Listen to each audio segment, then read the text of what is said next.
মিশকাত শরীফের ভিতরে হাদিস আছে। এই হাদিসকে কেউ এখনো বলে নাই যেটা ফালতু হাদিস।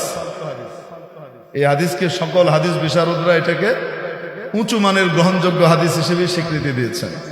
রাসূল পাক সাল্লাল্লাহু আলাইহি ওয়াসাল্লাম বলেন, মুসা আলাইহিস সালামের সাথে একবার আদম আলাইহিস সালামের দেখা হলো। কার সাথে? কার? আদম আলাইহিস সালামের সাথে দেখা হয়েছে। কার? মুসা আলাইহিস সালাম। তো মুসা আলাইহিস সালাম আদম আলাইহিস সালামকে বলছেন, আব্বা জান, আল্লাহ তাআলা এত কিছু জান্নাতে আপনাদেরকে দিয়ে রাখলো, শুধু একটা গাছ এটার কাছে যেতে না করলো, এটা না খাইলে হতো না? কেন? আপনি খাইছেন বলে তো আমরা দুনিয়াতে আইতেছি। আপনি দুনিয়াতে আসছেন, আমরা দুনিয়াতে আসছি। আইসা যে ফেরাউনের কবলে পড়ছে, জ্বালায় মারতেছে। যুগে যুগে ফেরাউন, পুরুষ ফেরাউন, মহিলা ফেরাউন জ্বালায় শেষ করে দেয়। এক এক সময় এক এক ফেরাউন আসে। এই যে আমরা এখন কি করতেছি, জ্বলতেছি। আপনি কেন খাইলেন? এটা না খাইলে হইতো না। আপনার কারণে আমরা এই পেরেশানিতে পড়ছি। বুঝেন কি বলে? সমস্ত পেরেশানিতে পড়লাম কার কারণে? আপনার কারণে। কে বলতেছে? মুসা আলাইহিস সালাম। আপনি এটা কেন খাইলেন? হযরত আদম আলাইহিস সালাম বলতেছেন, আমি খাইছি, তোমারে কে বলছে? বুঝছেন? মুসা আলাইহিস সালাম হলেন, আমি বলি আপনাদের বাবার ছেলেদের মধ্যে সাধারণত 2 নম্বর ছেলে যেটা হয় মাজ্জা, এটা চেতাটাই বেরোয় সাধারণত। আল্লাহ তাআলা এটারে বানান শত্রু বাহিনী এসে যেন তার বাবার জমি টমি দখল করে নিতে না পারে। আর বড়টাকে বানান আল্লাহ তাআলা অনেক বুদ্ধিমান হয়, কিন্তু বেকুবের মতো থাকে, একটু সাদা সিধা থাকে, ওটা ঠান্ডা থাকে। আল্লাহ বানানি ঠান্ডা, কারণ সবাইকে লইয়ে চলতে হবে, ভাই বোন গুলার ভিতরে যেন মিল মহব্বত রাখা যায়। সাধারণত এই বুদ্ধিটা আল্লাহ তাআলা বড়টাকে দিয়ে রাখে। আবার কখনো এটা বিপরীতও ঘটে। ঘটে কি ঘটে না?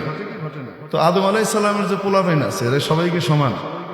হ্যাঁ, সমস্ত নবীরাই আদম আলাইহিস সালামের আওলাদ, কিন্তু আদম আলাইহিস সালামের আওলাদের ভিতরে মুসা আলাইহিস সালাম হলেন মাইজ্জা পোলাপ, কাউরে ছেড়ে দেন। খোদ রাসূল সাল্লাল্লাহু আলাইহি সাল্লাম যখন মেরাজে যান, সহিহ মুসলিমের হাদিস, যখন রাসূল সাল্লাল্লাহু আলাইহি সাল্লাম কোথায় যান? মেরাজে যান। জিবরাইল আলাইহিস সালাম এক এক জায়গায় নিয়ে যাচ্ছেন। আপনারা বিরক্ত হচ্ছেন?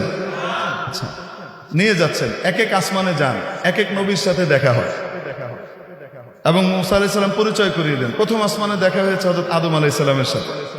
রাসূলুল্লাহ সাল্লাল্লাহু আলাইহি সাল্লামকে পরিচয় করিয়ে দিচ্ছেন জিবরাইল আলাইহিস সালাম, হাদা আবুকা আদম, ইনি আপনার আব্বা আদম আলাইহিস সালাম, ফাসাল্লিম আলাইহি, ওনাকে সালাম দেন। এটা প্রোটোকল। তো হযরত আদম আলাইহিস সালামকে কি করতেছে? সালাম দিয়েছেন রাসূল সাল্লাল্লাহু আলাইহি সাল্লাম। আদম আলাইহিস সালাম উঠে দাঁড়িয়েছেন, সন্তানকে সম্ভাষণ জানিয়েছেন, মারহাবাম বিন নবিয়্যিস সালেহ ওয়াল ইবনিস সালেহ, ও আমার প্রিয় সন্তান, ও প্রিয় নবী, শুভেচ্ছা, স্বাগতম। দ্বিতীয় আসমানে গেলেন, ওখানে আরেক নবীর সাথে সাক্ষাৎ। বলছেন, আপনি সালাম দেন, আপনার ভাই অমুক। উনি সালাম দিলেন, উনি বলেন, মারহাবাম বিন নবিয়্যিস সালেহ ওয়াল আখিস সালেহ, ও আমার প্রিয় ভাই, ও আমার সম্মানিত নবী, আপনাকে শুভেচ্ছা, স্বাগতম। এইভাবে যেতে যেতে হযরত মুসা আলাইহিস সালামের সাথে দেখা 6 নম্বর আসমানে। কয় নম্বর আসমানে? 6 নম্বর আসমানে। তো বলছেন সালাম দেন। তো সালাম দিছে, ইনি কে? আপনার ভাই মুসা। সালাম দিয়েছেন। রাসূল সাল্লাল্লাহু আলাইহি ওয়াসাল্লাম বর্ণনাও করেছেন যে আমার ভাই মুসা তোমাদের মতো, তোমাদের মধ্যে অমুকের মতো দেখতে, কাজদি শানুআ, এদের লোকগুলা যেমন হয় মুসা আলাইহিস সালাম দেখতে ওরকম। তোমার সাথে দেখা হলো। দেখা হওয়ার পরে সালাম দিলাম, সালামের জবাব হলো। তারপরে হযরত মুসা আলাইহিস সালাম ওই একই কথা বললেন। এখন রাসূল সাল্লাল্লাহু আলাইহি সাল্লাম যখন পার করে চলে যাচ্ছেন, উপরের দিকে 7ম আসমানের দিকে রওনা হচ্ছেন, তো তখন কান্নাকাটির আওয়াজ শুনতেছেন। কেঁদে কেঁদে কেউ বলতেছে, আল্লাহ, এটা কোনো ইনসাফ? আমার পরে আসছে আর আমার আগে উপরে চলে যেতেছে, এটা কোনো কথা? এটা কিসের ইনসাফ? আমি কত কষ্ট করছি এসে। তো হযরত মুসা আলাইহিস সালাম রাসূল সাল্লাল্লাহু আলাইহি ওয়াসাল্লাম জিবরাইল আলাইহিস সালামকে বলতেছেন, কারণ অভিযোগ করতেছে কার উপরে? ভয়ঙ্কর কথা, আল্লাহরে থ্রেট দিচ্ছে, এটা কিসের ইনসাফ করলেন? উনি বলতেছেন, এটা কি এরকম করে কথা কি কয়? রাসূল সাল্লাল্লাহু আলাইহি ওয়াসাল্লাম ঘাবড়ে গেছেন, এরকম করে কথা আল্লাহকে কি কয়? তিনি বলতেছেন, হাদা আখুকা মুসা, সাউতু মুসা, আপনার ভাই মুসার আওয়াজ। কি বলেন, কেউ তার রবের সাথে এইভাবে কথা বলতে পারে? উনি বলেন রব্বুহু ইয়ারিফুহু, তার রব তার ব্যাপারে খুব ভালো জানে। এরকম তার রব তার এই সমস্ত কথা কিছু কি করে না, মনে করে না। বুঝেন নাই? তো মুসা আলাইহিস সালাম কি সাধারণ নবী? চাতা নবী। ট্রিটমেন্ট শুরু হইতো ঘুষি দিয়ে, কথা পরে আগে ফিডা করলে কেন এরকম? বুঝেন নাই? ঘুষি একটা মারছে গেছে মিলে, ওনার ঘুষিতে যে এত পাওয়ার উনি নিজেও তো জানেন। সুবহানাল্লাহ, আল্লাহ। তো মুসা আলাইহিস সালাম সাধারণ নবী না চেতা নবী? আল্লাহ তাআলার বড় প্রিয় নবী। আদম আলাইহিস সালামকে ছেড়ে দিচ্ছে না, ধরছে বাপ।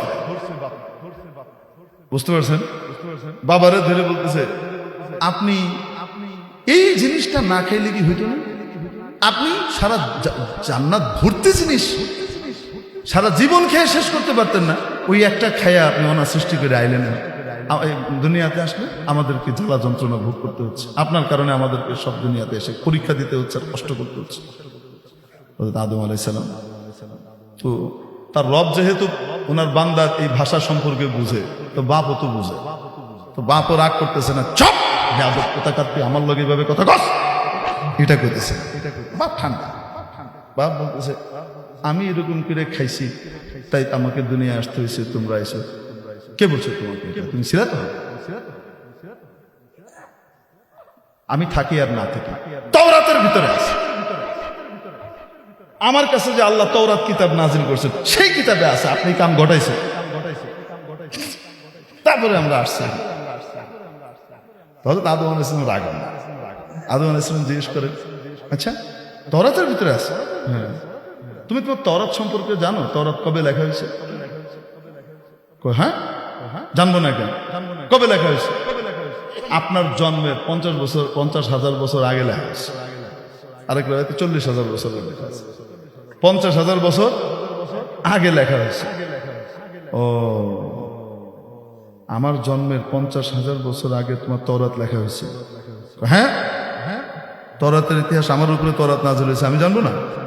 আচ্ছা, তো বেটা একটু বলো দেখি, আমার জন্মের 50,000 বছর আগে তোমার কিতাবে যেটা লিখে দেওয়া হয়েছে সেটা আমি করছি, আমার দোষটা তুমি? দেখে আমি করছি না, উনি চাইছেন তাই করছি।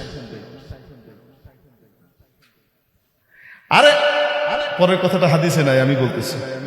আরে যদি আমি ওটা না খাইতাম তুমি আমার উপরে প্রশ্ন উত্থাপন করার সুযোগ পাইতা না, আমরা মিয়া বিবি জান্নাতে থাকতাম, পোলাপাইন তো আর হইতো না। পোলাপাইন হওয়ার জন্য কিছু নাপাক জিনিস বের হয় কি হয় না? ওটা তো জান্নাতে বের করার কোনো সুযোগ নাই। তো তোমার দুনিয়াতে আসার জন্য তো, এই কথা কবার জন্য তো আমার নিচে আসা দরকার ছিল। তোমার তো শুকরিয়া আদায় করা উচিত যে আমি ওটা খাইছি তাই তুমি জান্নাতের মুখ দেহ নবী হইছো। এটা উনি আমি ভাবার তো বললাম, কিন্তু আদম আলাইহিস সালাম বলছেন যেটা আমার জন্মের এত হাজার বছর আগে তোমার কিতাবে লিখে দেওয়া হয়েছে সেটার জন্য কি আমি দায়ী? আদম মুসা আলাইহিস সালাম চুপ মেরে গেছেন। রাসূলুল্লাহ সাল্লাল্লাহু আলাইহি ওয়াসাল্লাম এখানে বলেন খুব মজার কথা, ফাহাজ্জা আদম মুসা, আদম মুসাকে পথ কেটে ফেলাই দিয়েছে। আদম মুসাকে এভাবে কি করছেন? ধাই করে ফেলে দিয়েছেন, হারিয়ে দিয়েছেন। আমরা বলি না আদম মুসাকে কি করেছেন? হারিয়ে দিয়েছেন। রাসূল সাল্লাল্লাহু আলাইহি ওয়াসাল্লাম এটা যখন বলেন বলতে গিয়ে হেসে দিয়েছেন, কারণ বাপের গর্ব তো নিজের গর্ব, আরে কয় না কেন? তো আমরা আদমের সন্তান, এজন্য কি আমরা লজ্জিত না গর্বিত? এক পদ আছে, এরা কয় তারা আদমের সন্তান না, ওরাংওটাং আর কি বলে বান্দর-টান্দরের সাও, কিসের বলে গরিলা মরিলার সাও, কি কয় না কয় শিম্পাঞ্জির সাও। আল্লাহ হেদায়েত বলে না আমি, আছে না নাই? হ্যাঁ, আল্লাহু আকবার কবীরা। তো এই যে হযরত আদম আলাইহিস সালামের সাথে মূসার কথোপকথন, আলাইহিস সালামের কথোপকথন কোথায় হয়েছে, এই হলো প্রশ্ন। বুঝাতে পারি নাই? মুহাদ্দিসিনে কেরাম এখানে ঘাটাঘাটি করছেন যে এই দুইজনের সাক্ষাৎটা কোথায় ঘটেছিল। অনেকগুলো মত আছে। এক হলো রূহ জগতে ঘটেছিল, আরেক হলো এখান থেকে যাওয়ার পরে এল্লিনে ঘটেছে, দুইজনের ওখানে দেখা হয়েছে তখন হয়েছে। সবচেয়ে গ্রহণযোগ্য মত হলো আদম আলাইসাল্লামের জায়গায়, আর মুসা আলাইসাল্লাম দুনিয়াতে মুসা আলাইসাল্লামের জায়গায়। এখানে থেকে বাপের সাথে একবার কন্ট্যাক্ট হয়েছে, বাবার সাথে কি হয়েছে? কথাবার্তা হয়েছে। কিভাবে হয়েছে? কে করছেন? এটাকে বলে হেদায়েতে লুৎফিয়া, টেস্টি হেদায়েত। এই হেদায়েতের ভিতরে স্পেশাল স্বাদ আল্লাহ দান করে।